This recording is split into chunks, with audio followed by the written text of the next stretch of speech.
Today, you're welcome to another exciting episode of Xtravaganza Plus with Usenika. Today, I'm going to be bringing you a very exciting, interesting personality in the person of Mrs. Nike Fasonya Osilaja. Mrs. Fasonya Osilaja is a real estate mogul. She is a senior wealth builder. She is the kind of woman that will get your money rolling in a heartbeat. I was very fortunate to stumble into Mrs. Osilaja when she was here in Houston for the African Women in Leadership Organization Texas Region Inauguration Gala. And she was kind enough to sit down with me for an interview. Here are the excerpts and highlights of our talk. Stay tuned, don't go anywhere.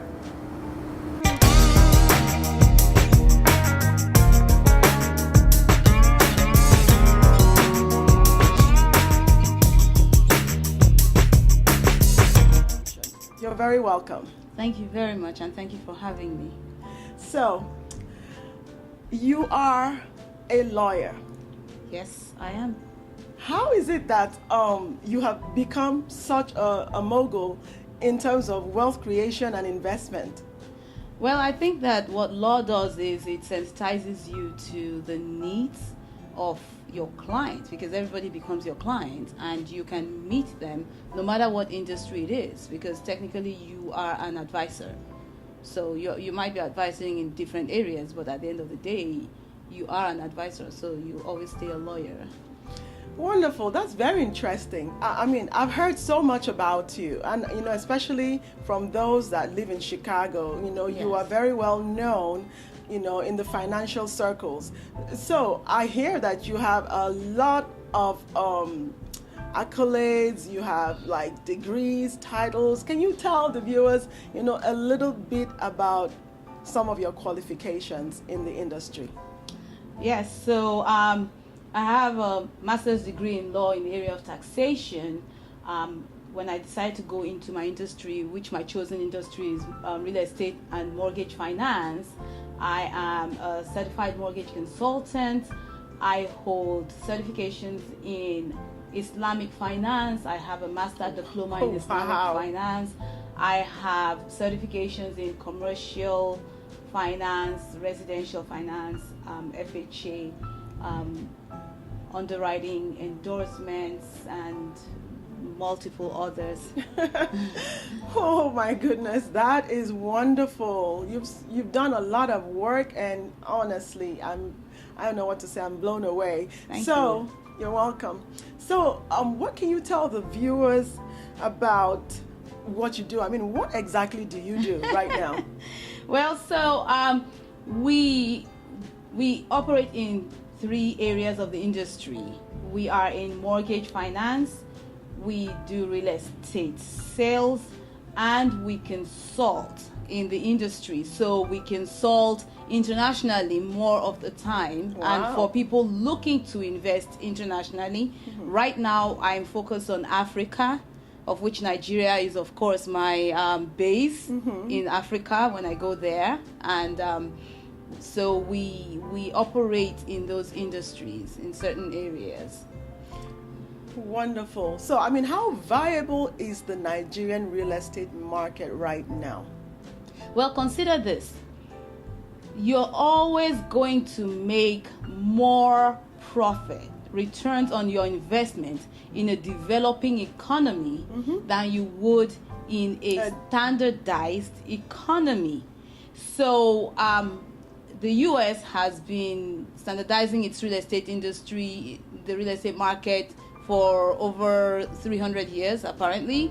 In Nigeria, the real estate industry formally only started about 10 years ago. Wow. So the returns on investment over there are exponentially higher than what you would get in a settled economy like the US and the UK.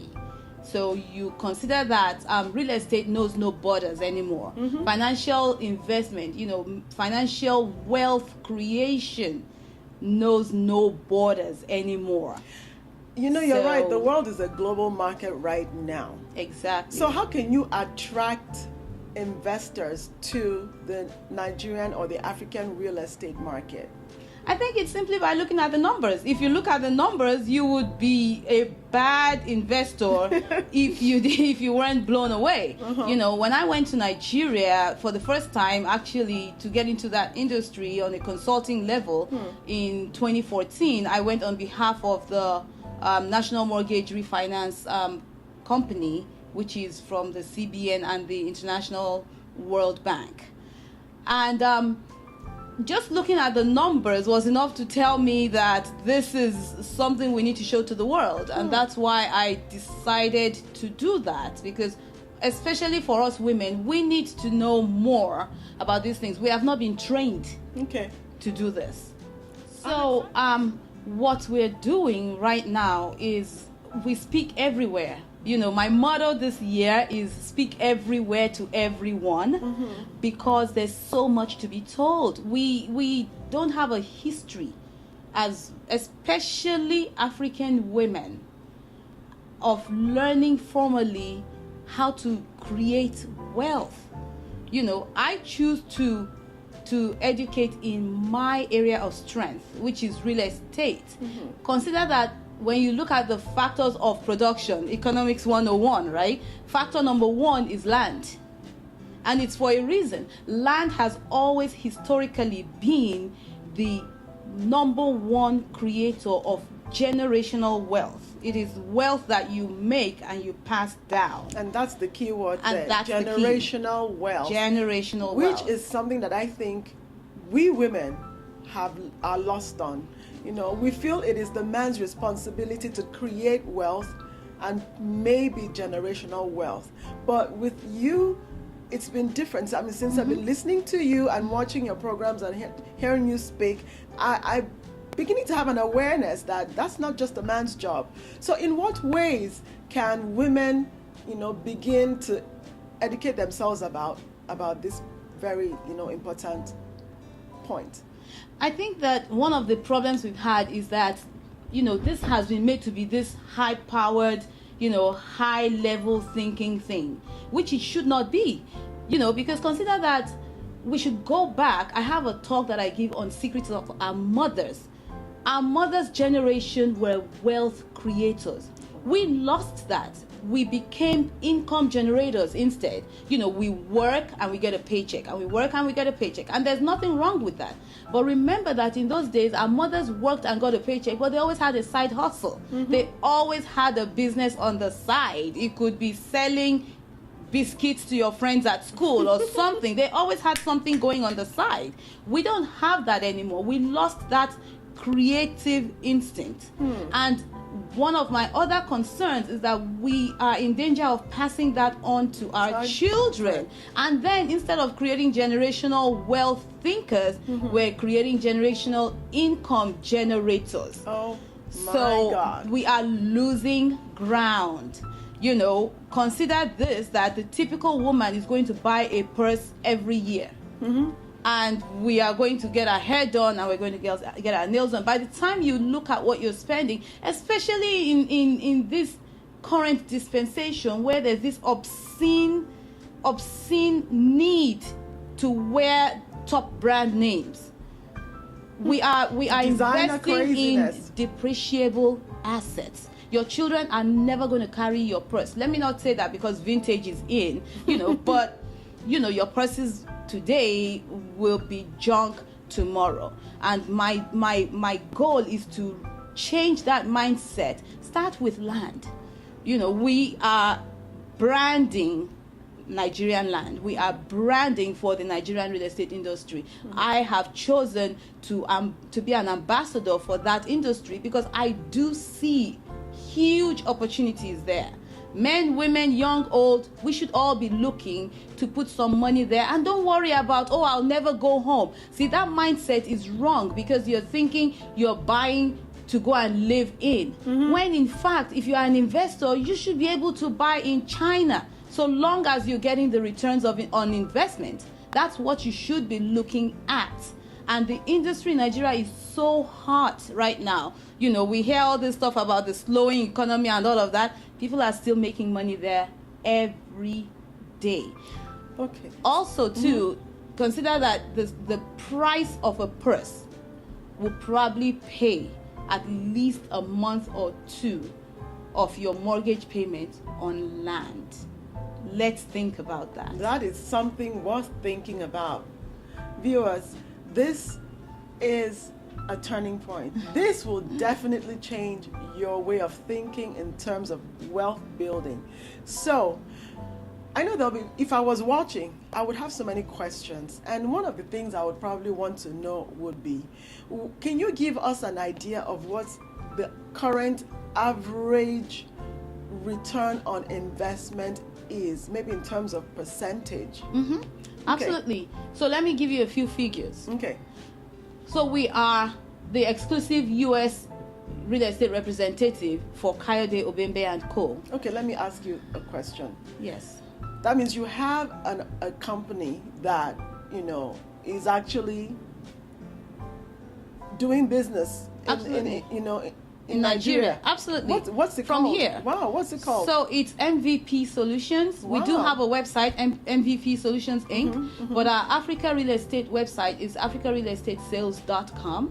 And what we're trying to do is find genuine, legit sellers. Okay. Usually corporations where you're getting good title, good land, good location. There'll be no monile trouble, along the line. Security, which is very, very big. Okay. And then the returns on investment. Okay, so now back to the return on investment. Yes. So we are the exclusive agents for Kayode Obembe and Co. Okay. And with them, what we're really doing is going back and looking at their properties. They have properties in Lekki Free Trade Zone, which, if you don't know about Lekki Free Trade Zone, you really should Google that. It is a huge, huge, huge game changer in the Nigerian real estate industry. Right. So they have land in there. You can get land there for 3.5 million naira, which is literally about $9,000.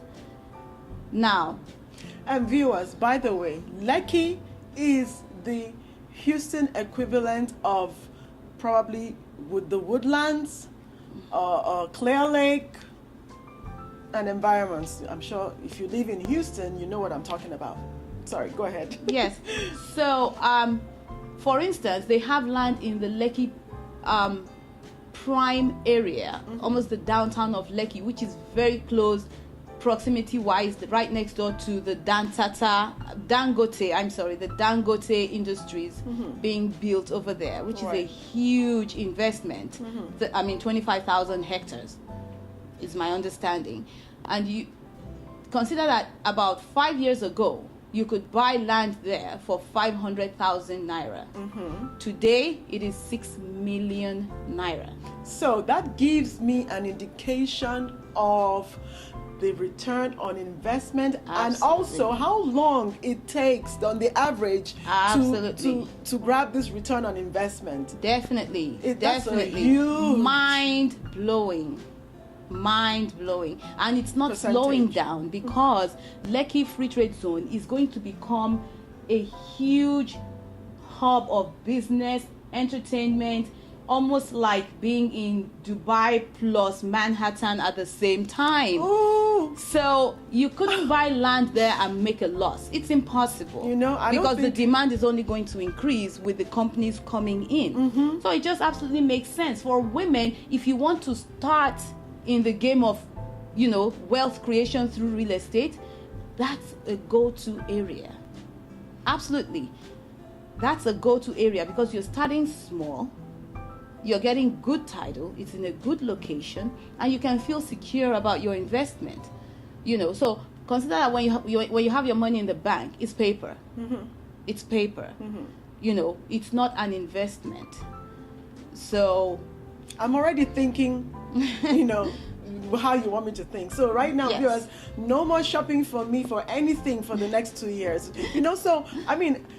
Women have different financial capabilities. So what can you say to the woman who does not have $1,000 in the bank to use to start on an investment of this nature? How can you encourage women to look at the ways in which they can put money together towards, creating generational wealth? That's a great question, because yes, I understand that you might not have the funds today, but that doesn't stop you from learning. The first step is education, right? Definitely. Invest in Knowledge is power. yourself, and learn. So once you understand what is expected of you, it is easier to see a path towards it, right? We have women that are coming together in investment clubs. One person might not have $10,000, but there might be two that have $5,000 each, or four that have $2,500 each. Yes, you're going to make 0.25% of profit, but then you also have 1/4 of risk.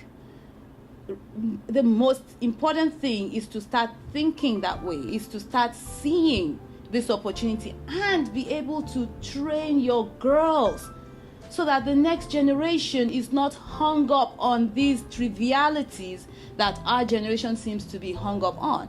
Let us start to say to the people that think it's great to carry a 20,000 Hermes purse, not that I'm knocking Hermes, but if you have that and you're still paying rent, let us say to you, we are not impressed. No, we are not impressed.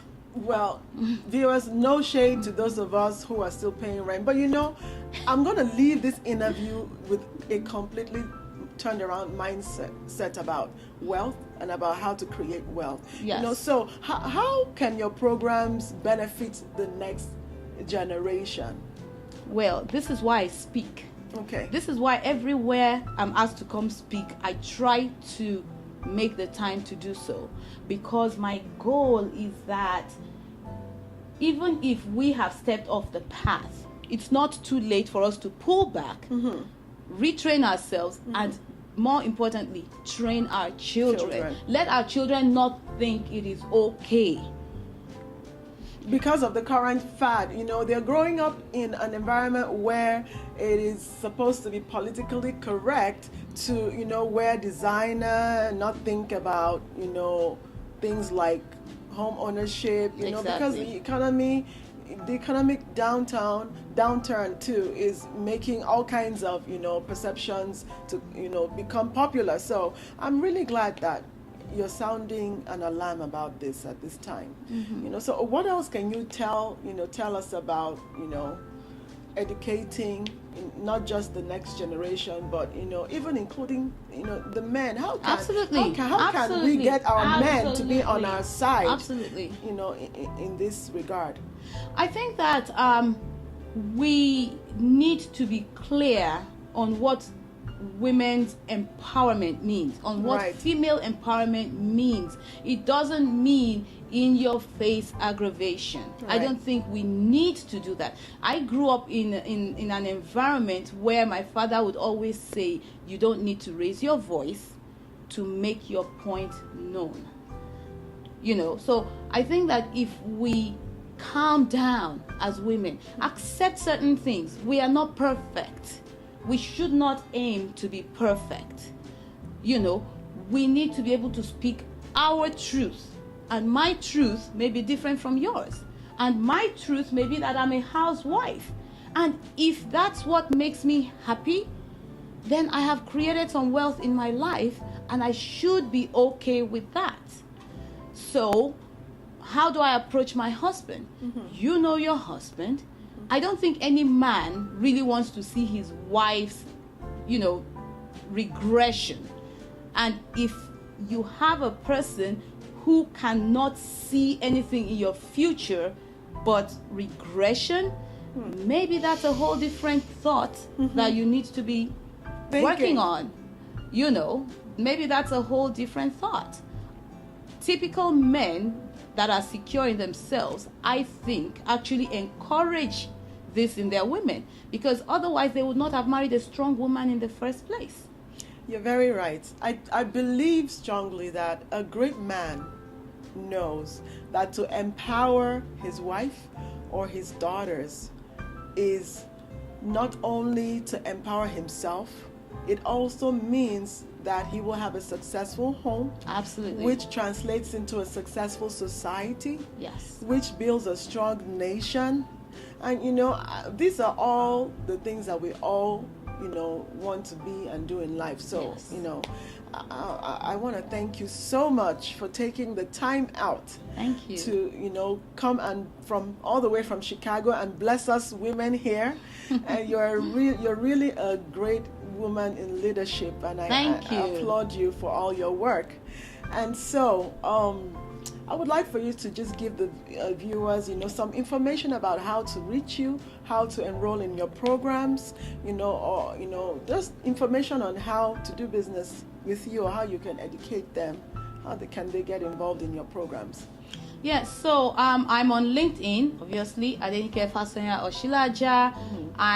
We have website mvpsolutionsinc.com. We also have our mortgage company website, marvelmortgage.com. You can reach out on there. Typically what I get is I get a company or an agency or a government agency or something that says, would you please come speak? Okay. And then they connect with me that way. In July, I expect to be speaking at a conference in Abuja, which is a pretty high level conference. Wow. In October, we have Real Estate Unite by Ruth Obi 3 Invest. That's always a pretty good empowerment conference. There is Chukunonso Ume Ezeoke of Assist to Sell. She does a great teaching forum for women looking to get into the industry. So what we are saying is that there are resources out there. You don't need to feel helpless or think that a lack of knowledge today means you can't do anything. Just ask, and you will be surprised to find out how many resources, many of them free, that you can get into as a woman. We want to get to that stage, Usain, in a community where a woman is no longer scared that if her husband dies, she gets kicked out of her marital home with her children. We want to get to that stage where I feel that if my husband is so abusive that I have to get out of that marriage, I'm not tied into the marriage because I can't exist financially without him. Does that mean we're disrespecting our men? Absolutely not. It just means we are trying to find our voices and speak our truth. And that's all there is to it. So there is no threat in that. There is no intimidation or coercion in that. All that is a future. Because our mothers owned property. Our mothers were property owners. They understood the value. When they invested in gold. They didn't buy, shoes and purses. Not that there's anything wrong with that.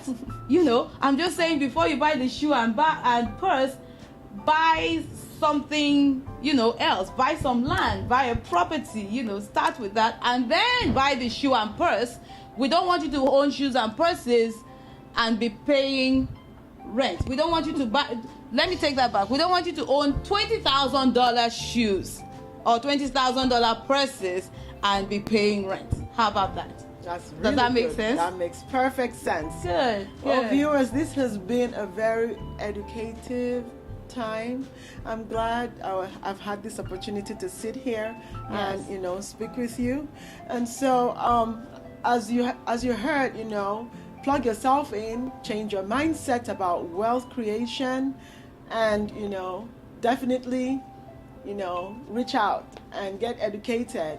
There's so many resources. Like she said, log on to Marvel Ventures website, and thank you so much for coming to bless us. Thank you. When you return to Chicago, have a safe flight. Thank you very much, and I look forward to the next time coming. I want to thank Mr.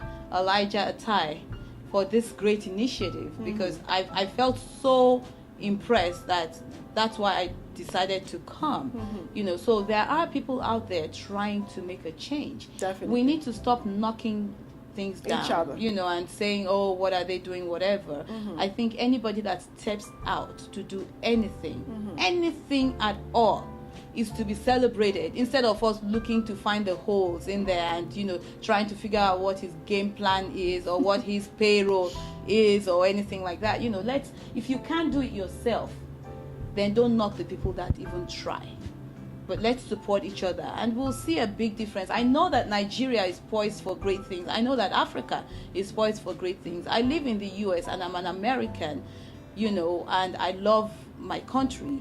I also have a history and a culture, and I identify with that too. So whichever area I'm able to make an impact, I think it is my duty, my life's duty as a mother of 3 children and as a wife, in this generation, to speak up and be heard. And I hope that we will continue to have these conversations. Definitely. And see a difference. Absolutely. Well, viewers, thank you so much for watching. Until next time, this is your host, Usenika, signing off. God bless. Thank you. Bye-bye. Have a good day.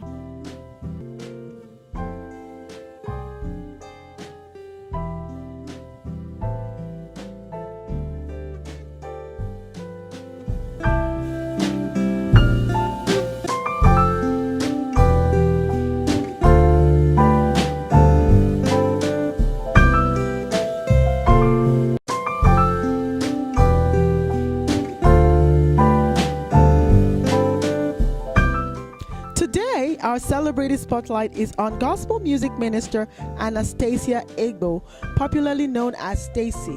This amazingly multi-talented and beautifully ageless woman of God is a gospel music singer, songwriter, composer, performer, mentor, as well as a trauma nurse. She recognized her calling at the age of 7, and by the age of 19, she became a missionary.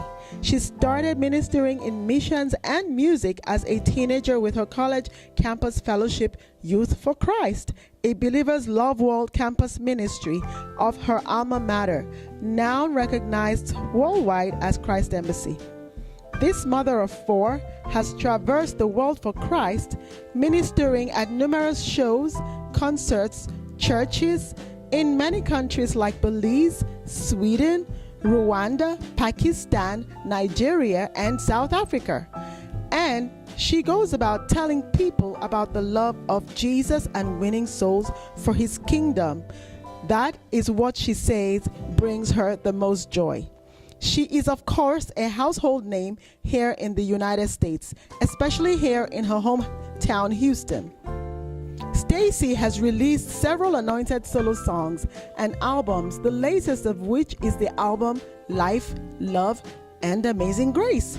She also takes her apostolic calling so seriously that she dedicated several years of her life to raising worship leaders through a group she calls the Worshipers Club, many of whom now have their own music ministries.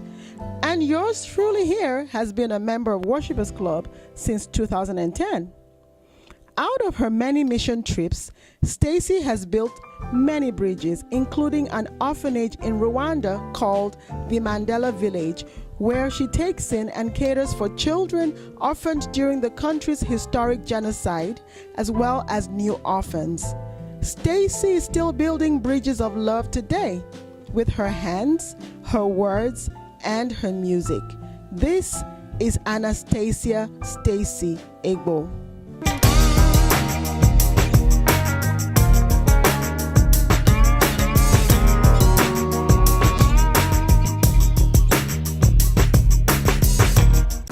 Well, viewers, I hope you enjoyed every bit of today's episode of Xtravaganza Plus with Usenika.